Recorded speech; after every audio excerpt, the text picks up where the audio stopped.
Ladies and gentlemen, this particular story bothers me for a number of different reasons.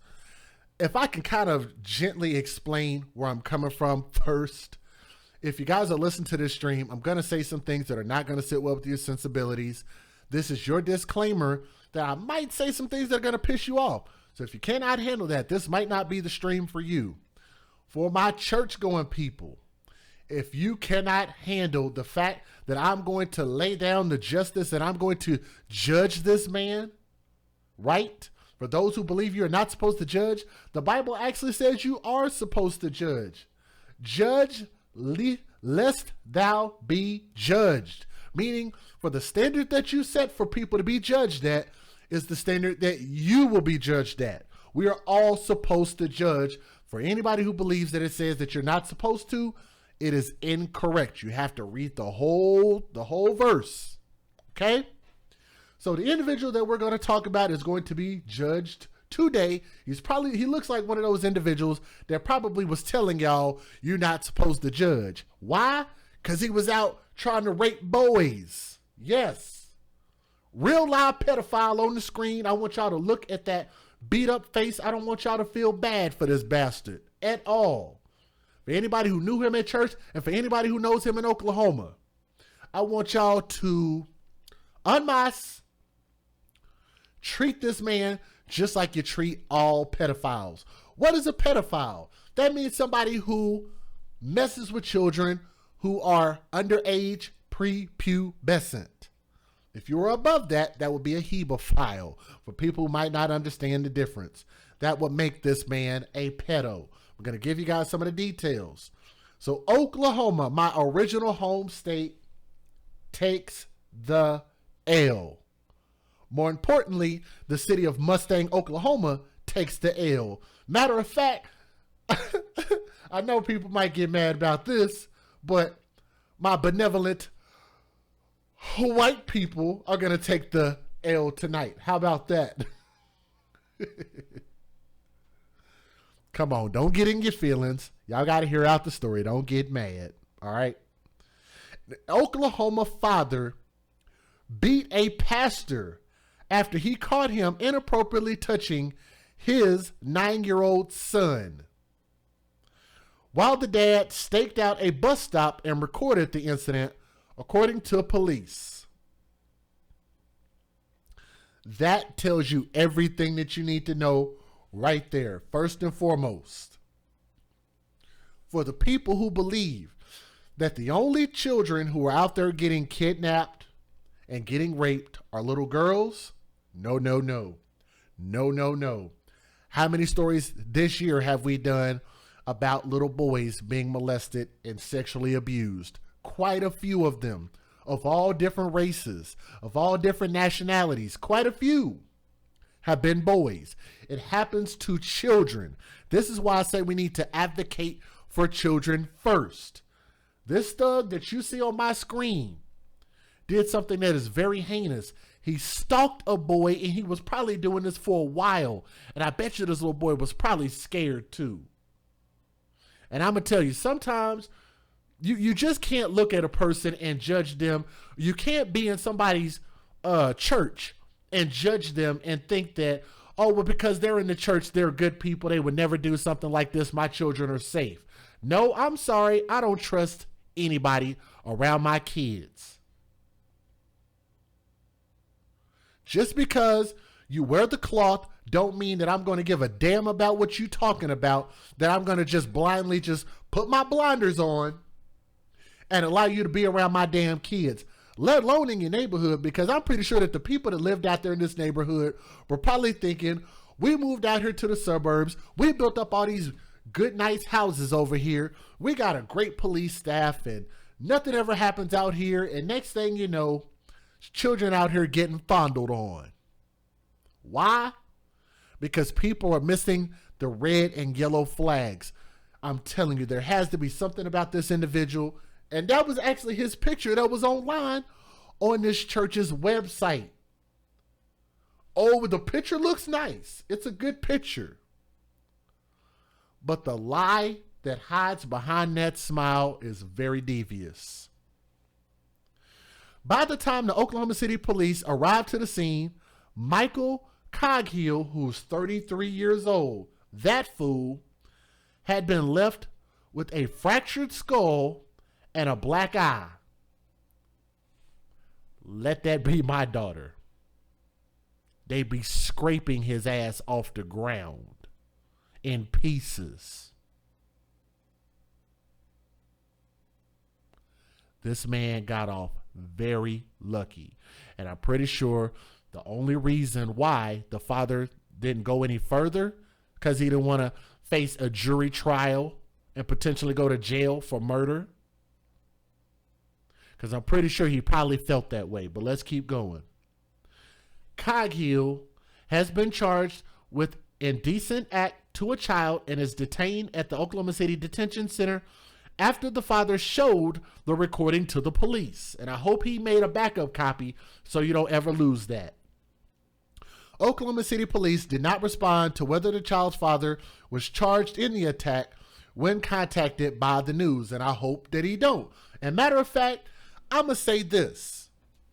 If they do decide to charge this father, and I'm going to be the first person to put $1 on it.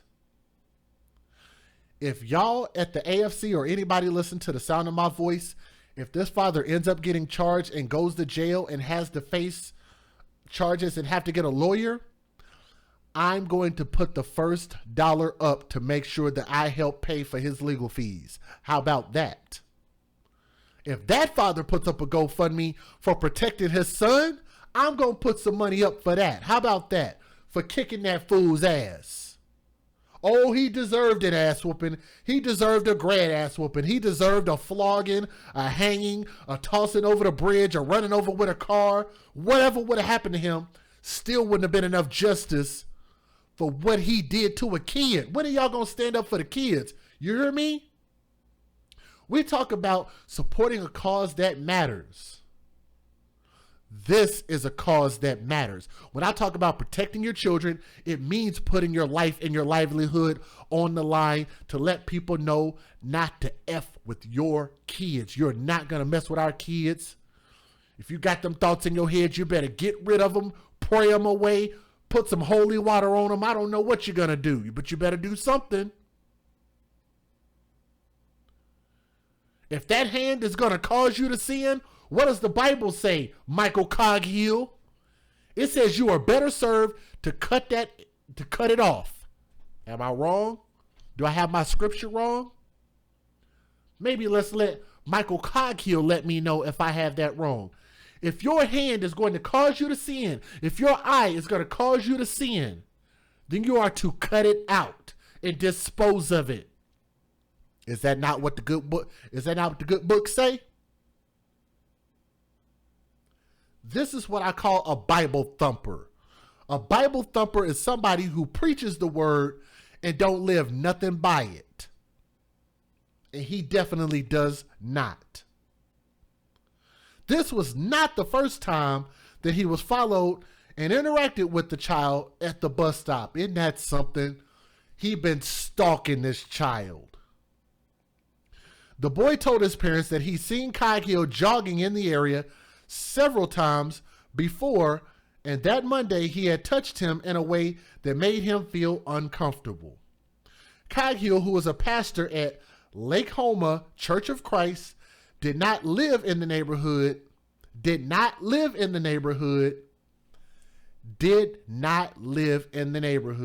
I'm not a pastor. How do I know what the word says? Especially about that part about judging. People have tried to argue me down about that, but they won't go and go look the word up themselves. They won't go study this. They won't go hear this from experts. I try to only talk about what I know. He did not live in this neighborhood near Southwest 36th Street and County Line Road, where the school bus stop is located. Let's keep going. On Wednesday, the boy's father decided to take matters into his own hands, which I'm going to warn you guys. I beg my men and my fathers, this is what men do, and this is what fathers have been doing since the beginning of time, protecting our stock, protecting our seed, protecting our DNA. I can't tell you to go out and go physically attack people. The right course of action, the legal course of action, is for you to record it, report it to the police, and let the courts handle it.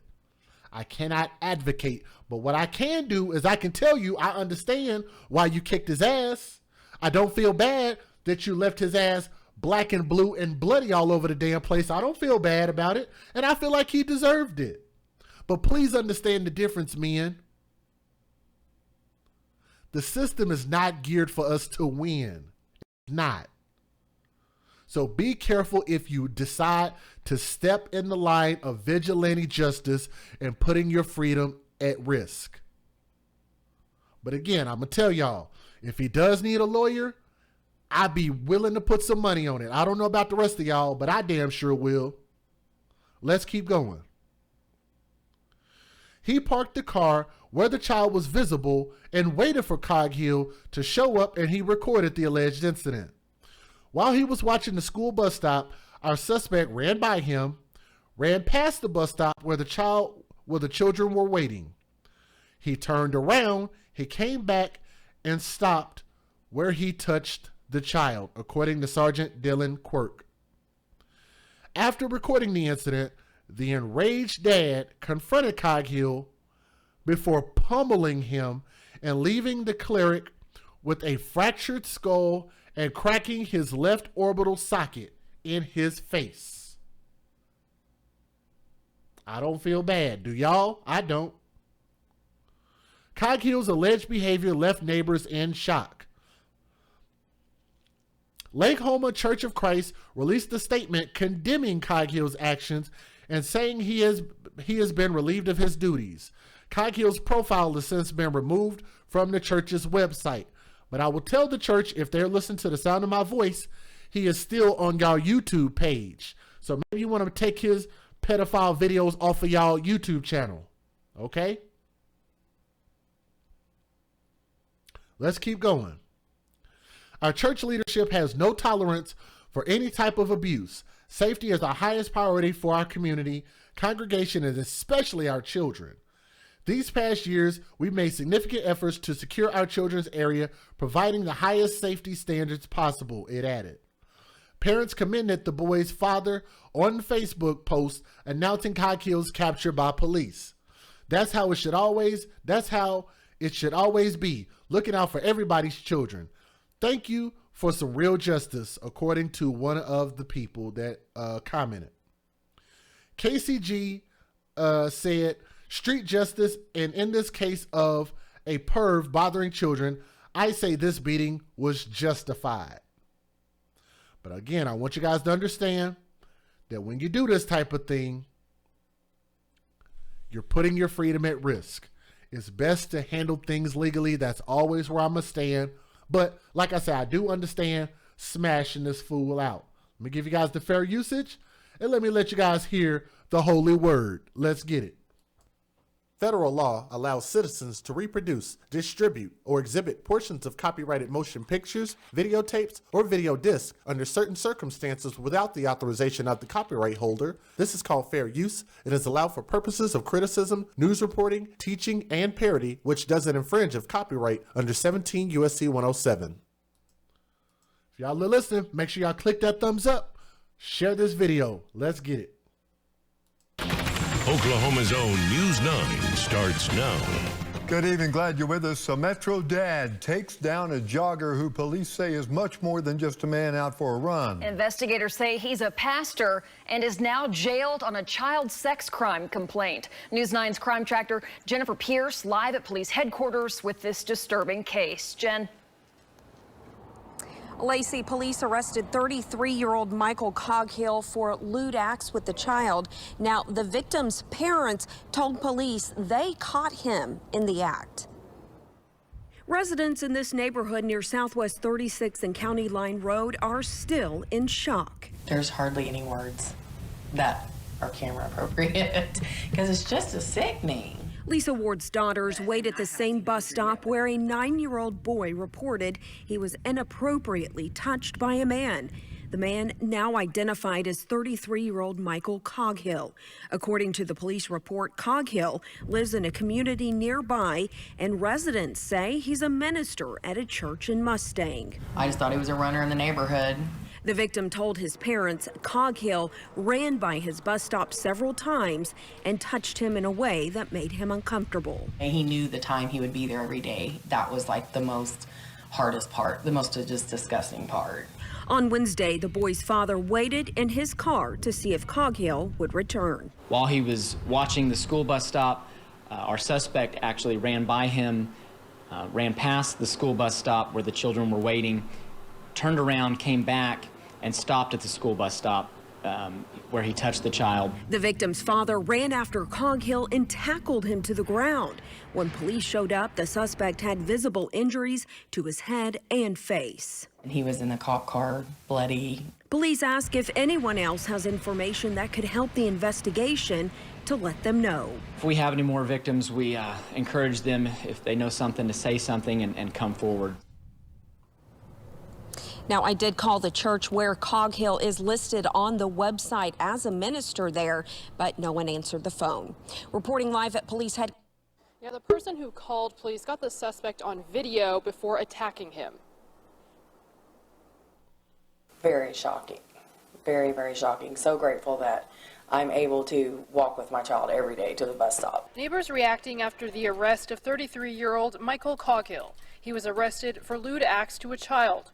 According to the police report, a 9-year-old victim reported that a guy touched him on the back and he didn't like the way it made him feel, adding the person would stop at the bus stop while jogging, and it's happened more than once. Yesterday, our adult that was made aware of the situation actually stopped, retrieved a recording device, monitored the bus stop, observed and viewed this suspect run past the bus stop, come back, and then touch the juvenile. The report says the suspect looked at his watch as though waiting for the kids to arrive.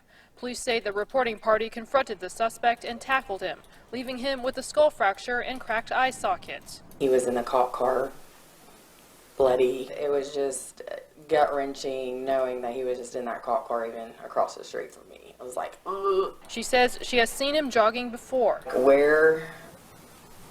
They just come out the woodworks and prey on children, and he knew the time he would be there every day. That was like the most hardest part, the most just disgusting part.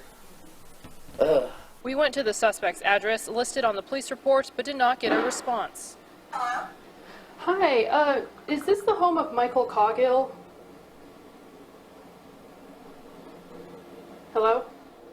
We have confirmed the suspect used to work for Choctaw Church of Christ and currently works as a minister at Lake Homa Church of Christ in Mustang. They released a statement that reads in part, "We were shocked at this news as he had a clean background check, and we have received no reports or claims against him during his tenure. Church leadership has no tolerance for any type of abuse and is meeting tonight to discuss next steps." And Coghill was treated at a hospital and booked into jail. Live at police headquarters, Angela Shen, Oklahoma's News. He says, I am the... All right, real quick, guys. This video is only 30 seconds long, and then we're about to bring in my friend Lee in just a second. But this video was only 30 seconds long. I want y'all to hear this dude talk. I found this on the church's YouTube page. They still got his videos up. They haven't taken them down yet. So I want y'all to hear this. It's really short. He says, I am the good shepherd. The good shepherd lays down his life for his flock. I want y'all to hear his words. He says, I am the good shepherd. The good shepherd lays down his life for his flock. And so Jesus is saying that he brings protection. He brings this sense of security for you and me. And so when night comes and darkness begins to fall, Jesus, he brings us back behind the walls, back to this place of security and protection, and he protects us from anything that might be dangerous that's out in the darkness. So whether it be wolves or thieves, Jesus or pedophiles, brings us in, he protects us and makes us secure. Jesus protects. You're preaching Jesus' word, but you're going out and molesting boys? Really, Pastor? Let's listen to Pastor one more again. I want to hear Pastor one more time. Go ahead and speak that Bible talk that you don't believe in. Go ahead, Pastor. Take it away. Let's hear it. Let's hear that again. And tell me y'all don't hear the pedophile in his voice. He says, I am the good shepherd. The good shepherd lays down his life for his flock. And so Jesus is saying that he brings protection. He brings the sense of security for you and me. And so when night comes and darkness begins to fall, Jesus, he brings us back behind the walls, back to this place of security and protection. And he protects us from anything that might be dangerous that's out in the darkness. So whether it's a pedophile, it be wolves or thieves, Jesus brings us in, he protects us and makes us secure. From people like you? Interesting. My closing thoughts about this is I hope that this raises another level of awareness, especially for people that they think that just because you move to a certain community or in a certain area, or if you're around affluent people, don't mean that your children aren't at risk. Everybody needs to be on high alert to the people who maybe live in meager circumstances compared to people who might be living in upper class. I think we all need to be very aware. Even just because you're in the church, don't mean that it's not something that we could be missing when it comes to these people's behavior. But definitely, I think that, this dude should get, I don't know. It's clearly who he is. I know that this is definitely probably completely ruined him in the church, period. I don't know how much time he should get in prison. But like I said, I think that I'm going to just leave this to the courts as far as how much time he gets. But I think justice has been served here. But again, if the father ends up being sued, or if the father ends up having to go to court for criminal charges, I would be willing to stand on it and put the AFC stamp and say that we're going to support this father for the way that he handled this, because I know that he's probably going to need a defense. But thank you guys so much for listening with an open mind and an open heart to this story. Justice for our children. Thank you.